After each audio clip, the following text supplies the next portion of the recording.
Operation सिंदूर नंतर उद्या सर्वपक्षीय बैठकीचं आयोजन। सकाळी 11 वाजता संसद भवनामध्ये बैठक। अमित शहा, राजनाथ सिंह, किरेन रिजिजू बैठकीला उपस्थित राहणार।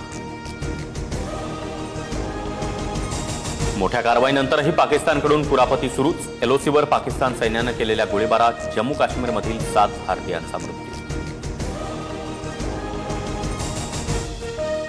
पाकिस्तानची हवाई हद्द 48 तासांसाठी पूर्णपणे बंद।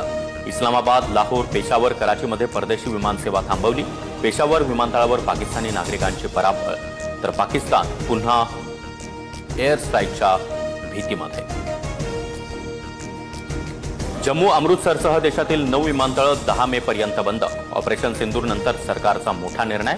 श्रीनगर, लेह, अमृतसर, जोधपूर, चंदीगड, राजकोट, भुज, जामनगर या विमानतळावरून उड्डाणं रद्द।